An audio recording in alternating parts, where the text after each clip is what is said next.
In the wild, a compass and a bearing can guide you through any terrain or visibility.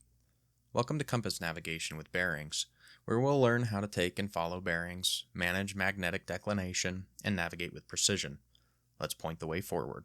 Bearing navigation provides precise directional guidance, allowing you to move accurately in any environment, from dense forests to open deserts, even in low visibility.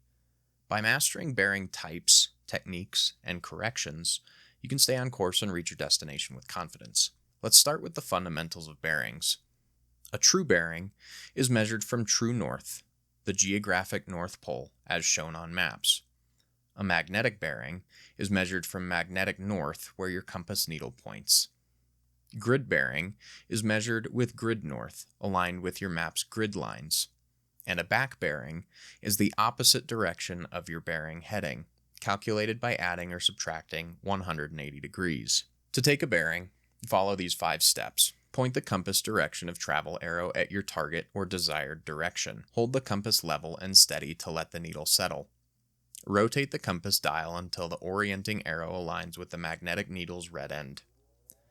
Read the bearing where the direction of travel arrow meets the dial's degree markers. Record the bearing and apply corrections like declination if needed. To follow a bearing, use these steps. Set your desired bearing on the compass dial by rotating it to the correct degree. Turn your body until the magnetic needle aligns with the orienting arrow. Walk in the direction of the travel arrow, keeping the needle aligned. Check the bearing frequently to stay on course, especially in rough terrain. Magnetic declination is the angle between true north and magnetic north, and it varies by location. An eastern declination is when magnetic north is east of true north. You would subtract the declination angle from your compass reading. A western declination is when the magnetic north is west of true north. Add to the declination angle in this case. Annual change. Declination shifts slowly over time, so check current values on your map. Local variation is when declination can differ within the same area, so verify local settings. You can enhance your navigation with some field techniques. Intermediate targets are when you can pick visible landmarks, like a tree or a rock, along your bearing to guide your path. Pace counting is when you can combine bearings with pace counting to measure distance. About 100 steps is roughly 100 meters on flat terrain. Triangulation is when you take bearings to 2 or more known landmarks to pinpoint your position on a map. Resection is when you take bearings to known points and plot them on a map to find your location. Accuracy also strongly depends on a few factors. Your compass quality. When you have a higher quality compass, it's going to give you more reliable readings.